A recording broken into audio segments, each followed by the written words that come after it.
हे BCC student, आज के video में डिस्कस करने वाले हैं सिलेबस पे। ऑफिशियली तो सिलेबस जारी हो चुके हैं, लेकिन उनमें भी कौन कौन से टॉपिक इंपॉर्टेंट है जिससे ज़्यादा क्वेश्चन पूछते हैं। कोई टॉपिक छूट जाएगा तो आपको अफसोस नहीं होगा, लेकिन कौन सा टॉपिक छूटेगा तो अफसोस नहीं होगा, क्योंकि आपके पास 1 मंथ टाइम है।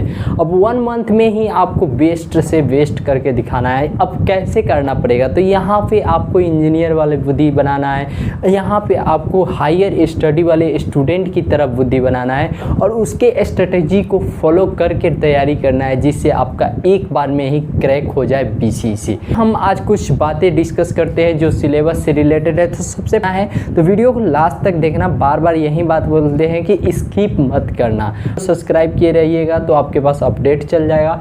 अभी हम समझते हैं स्क्रीन रिकॉर्डर से और पूरे तरह से देखकर सिलेबस को, और सिलेबस को ध्यान से रखिएगा। और कॉपी पेन अगर नहीं लिए हैं तो कॉपी पेन ले लीजिए और साथ में उसको नोट डाउन करते रहिएगा।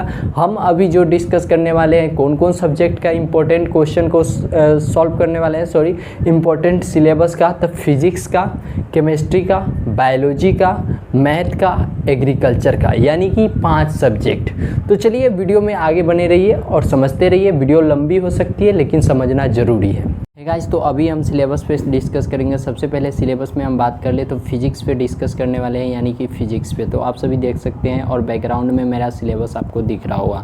तो सिलेबस में सबसे पहले आता है आपका क्वेश्चन, हम इंग्लिश में सिलेबस दिया गया है। हाँ, जो वेबसाइट पर दिया गया है इंग्लिश में दिया गया है। अगर सिलेबस आप नहीं लिए हो तो मेरे व्हाट्सएप पर मैसेज करके सिलेबस ले लेना और आप देख लेना। सबसे पहले हम बात कर लेते हैं, यहाँ पर हम अंडर राउंड कर रहे हैं physical world and management. Physical world and management आपके लिए खास है, क्योंकि यहाँ से आपका 2 क्वेश्चन रहता है। कितना क्वेश्चन रहता है? 2 क्वेश्चन रहता है। तो यहाँ पे ज़्यादा कुछ पढ़ने की आवश्यकता नहीं है। आपको सिंपल सा यहाँ पे पढ़ना क्या है, इस बात को भी हम डिस्कस करते चल रहे हैं। तो यहाँ पे आपको पढ़ना है यूनिट मैनेजमेंट। हाँ, यहाँ पे आपको पढ़ना है यूनिट मैनेजमेंट। यूनिट मैनेजमेंट आपके लिए बहुत ही इम्पोर्टेंट टॉपिक होने वाला है। जो यूनिट मैनेजमेंट, एसआई यूनिट और फंडामेंटल यूनिट, डेराइव्ड यूनिट, इस बात को दिमाग में रखिए और इसको अच्छा से पढ़ लीजिए, ठीक है। एक आपको यहाँ से क्वेश्चन पूछा जाएगा। नेक्स्ट क्वेश्चन आपके लिए क्या होने वाला है, तो नेक्स्ट क्वेश्चन आपके लिए एक और पूछा जाएगा जो होता है डायमेंशन आपके लिए जो ज़रूर पूछा जाएगा। 1 नंबर का क्वेश्चन, एक वो क्वेश्चन 4 नंबर का यहाँ से निकलता है। चलिए नेक्स्ट क्वेश्चन आता है आपको काइनेटिक्स में से भी आपको क्वेश्चन पूछा जाता है, और काइनेटिक्स को अच्छे ढंग से पढ़ लीजिएगा। हाँ, काइनेटिक्स आप अच्छे ढंग से पढ़िएगा, और काइनेटिक्स में आपको ज़्यादातर क्वेश्चन पूछा जाएगा, जिसे मैं अंडरग्राउंड कर दे रहा हूँ, ठीक है। यहाँ पे आप देख सकते हैं सबसे ज़्यादा क्वेश्चन जो पूछा जाएगा आपको मोशन स्टैटिक्स लाइन से पूछा जाएगा, पोजीशन टाइम ग्राफ से पूछा जाएगा, स्पीड वेलोसिटी से पूछा जाएगा, ठीक है।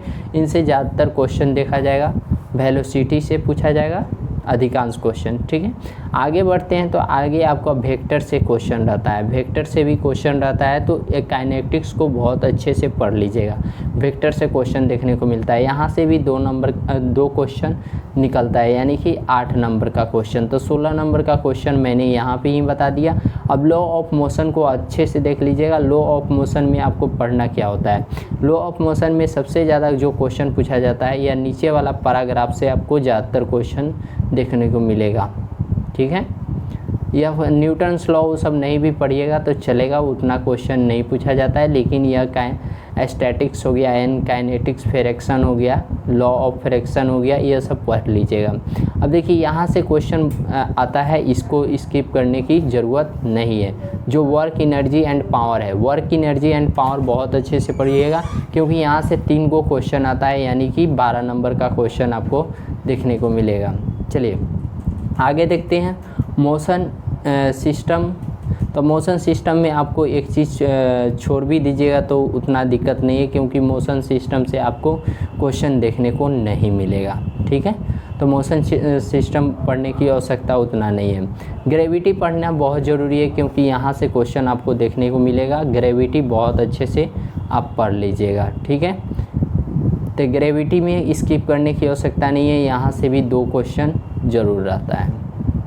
चलिए आगे, bulk properties of bulk matter तो इसमें आपको पढ़ना क्या है, तो यहाँ पे हुक लॉ पढ़ लीजिएगा अच्छे से, हुक लॉ का प्रॉपर्टीज़ पढ़ लीजिएगा, पास्कल लॉ पढ़ लीजिएगा क्योंकि यहाँ से क्वेश्चन आता है, और वेलोसिटी पढ़ लीजिएगा, स्टोक्स लॉ पढ़ लीजिएगा, ठीक। और यहाँ पे रेनॉल्ड नंबर पढ़ लीजिएगा, यह क्वेश्चन आपसे पूछा जाएगा, ठीक है। तो यहाँ पे भी एक क्वेश्चन बनता है, एक क्वेश्चन यहाँ पर बनेगा। चलिए नेक्स्ट देखते हैं। तो यहाँ पे सरफेस टेंशन आपको पढ़ लेना है क्योंकि सरफेस टेंशन से आपका क्वेश्चन आता है, यह यहाँ से यहाँ तक आप ज़रूर पढ़ लीजिएगा। एक आइडियाज़ टू ड्रॉप बबल्स होगा, वो भी पढ़ लीजिएगा। देखिए अगर हिंदी में आप देखना चाहते हैं तो हिंदी वाले क्या कीजिएगा, आप सिंपल सा करिएगा, क्या आप गूगल ट्रांसलेट का यूज कीजिएगा। इसी पीडीएफ को आप गूगल ट्रांसलेट में कॉपी करके पेस्ट करके आप यूज कीजिएगा, ठीक है। चलिए नेक्स्ट बात करते हैं heat and thermodynamics. Heat and thermodynamics आपको पढ़ना बहुत ज़रूरी है। यहाँ पे आपको यह पढ़ना बहुत ज़रूरी है जो हम अंडरलाइन कर देते हैं, ठीक है, अंडरलाइन कर देते हैं, जो कि आपको पढ़ना बहुत ज़रूरी है। यह सेकेंड लाइन पढ़ना बहुत ज़रूरी है, जो कंडक्टिविटी कनेक्शन एंड रेडिएशंस है, थर्मल कंडक्टिविटी है, यह पढ़ना बहुत ज़रूरी है। चलिए नेक्स्ट बात करते हैं behaviour of perfect gas and kinetics. अगर इस चैप्टर को छोड़ भी देते हैं तो कोई दिक्कत नहीं है क्योंकि यहाँ से क्वेश्चन उतना नहीं बनता है। चलिए नेक्स्ट बात करते हैं, यह भी अगर छोड़ भी देते हैं तो इससे कोई क्वेश्चन बनने वाला नहीं है वेव से। चलिए अब इलेक्ट्रोस्टैटिक्स बहुत अच्छे से पढ़ लीजिएगा क्योंकि यहाँ से क्वेश्चन लगभग 4 रहता है, ठीक है, यानी कि 16 नंबर का क्वेश्चन यहाँ पे आपको आने वाला है। चलिए नेक्स्ट बात करते हैं करेंट इलेक्ट्रिसिटी को भी पढ़ना बहुत ज़रूरी है और इसको अच्छे ढंग से पढ़िएगा क्योंकि यहाँ से न्यूमेरिकल आपको दिए जाएंगे, ठीक है। चलिए नेक्स्ट बात करते हैं मैग्नेटिक इफ़ेक्ट ऑफ करेंट। तो इसमें से आपको कुछ ही चीज़ को पढ़ना है, सारी चीज़ को पढ़ने की आवश्यकता नहीं है, जिसको हम अंडर ग्राउंड कर देते हैं, जिसे आप समझ जाइएगा। फर्स्ट का यह 2 टॉपिक पढ़ लीजिएगा, ठीक है, और उसके बाद में यहाँ पे पॉइंट आता है, इसको पढ़ लीजिएगा जो आपको बहुत ज़रूरी है। यहाँ से आपको 2 नंबर का क्वेश्चन देखने को मिलेगा, 2 क्वेश्चन देखने को, 8 नंबर का क्वेश्चन।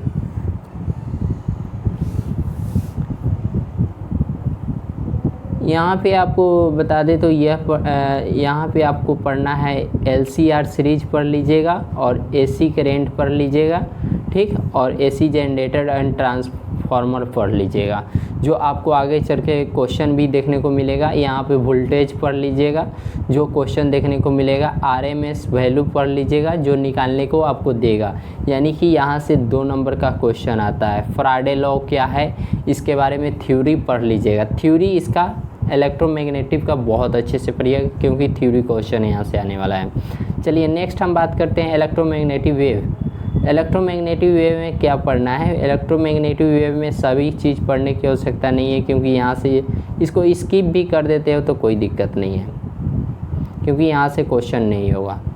ऑप्टिक्स की बात करें तो ऑप्टिक्स बहुत अच्छे से पढ़िएगा, ठीक है, क्योंकि ऑप्टिक्स से क्वेश्चन आपको सबसे ज़्यादा देखने को मिलेगा, लगभग 5 से 6 क्वेश्चन ऑप्टिक्स से रहेगा। चलिए नेक्स्ट हम बात करते हैं। अब देखिए यहाँ पे हम बात करें तो यहाँ पे dual nature of matter and reduction है, इस चैप्टर को स्किप कर देते हैं तो कोई दिक्कत नहीं है क्योंकि उतना क्वेश्चन नहीं मिलेगा। अब एटम एंड मोलेक्यूल्स में बात करें तो यह पढ़ लीजिएगा बहुत अच्छे से क्योंकि यहाँ से थ्योरी चैप्टर है, थ्योरी है और इससे 2 क्वेश्चन आपको देखने को मिल जाएगा।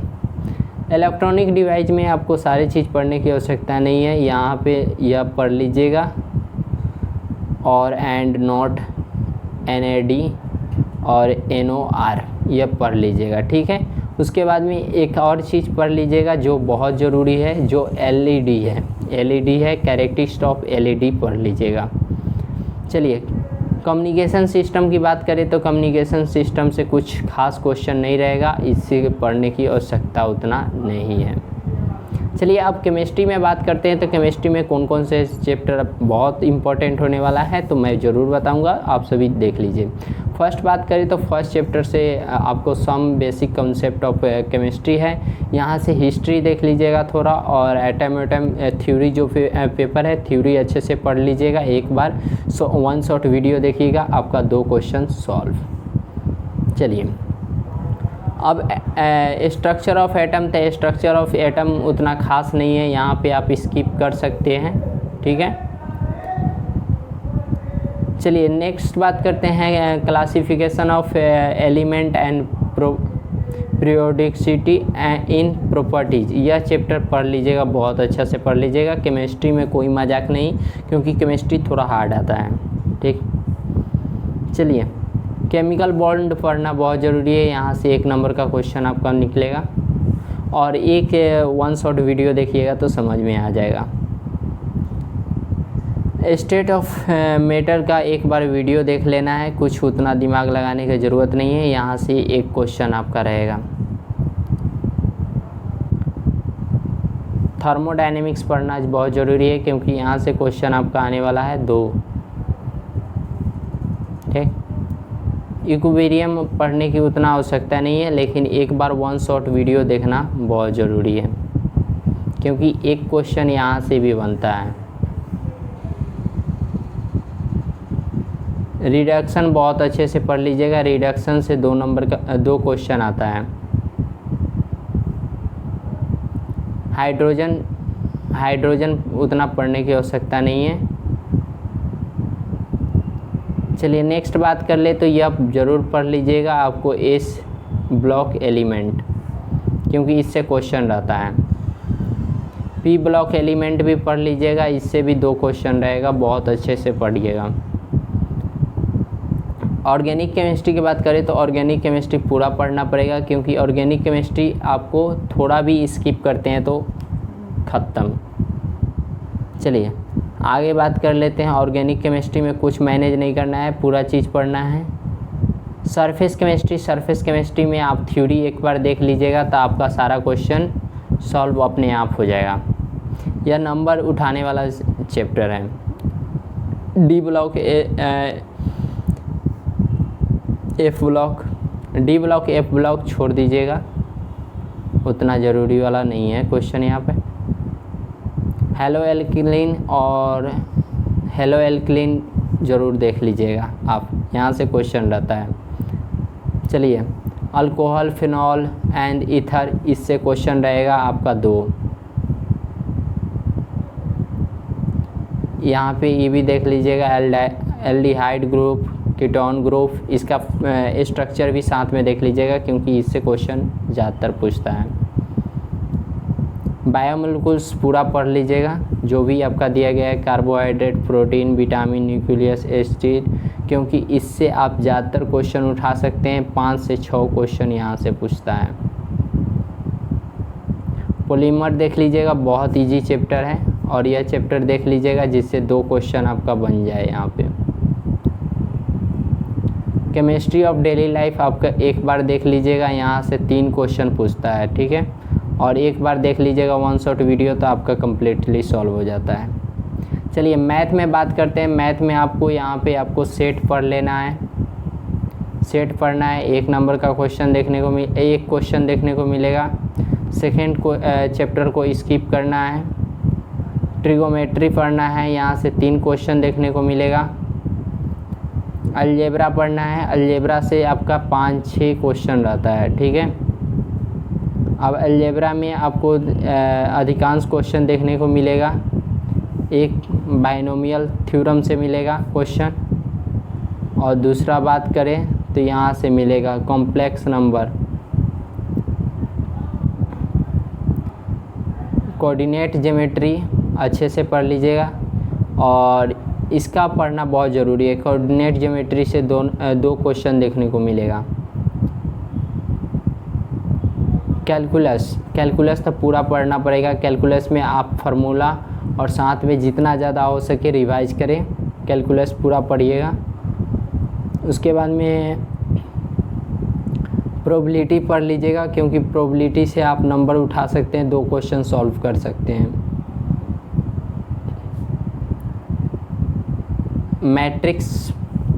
मैट्रिक्स से 2 क्वेश्चन देखने को मिलेगा और डिटर्मिनेशन से भी 2 क्वेश्चन देखने को मिलेगा। कैलकुलस का सेकेंड पार्ट भी आपको अच्छा से पढ़ना पड़ेगा, बहुत अच्छे से पढ़ना पड़ेगा, क्योंकि इसमें स्किप करने वाला चीज़ ही नहीं है। एक स्किप कीजिएगा, दूसरा खुद समझ में नहीं आएगा।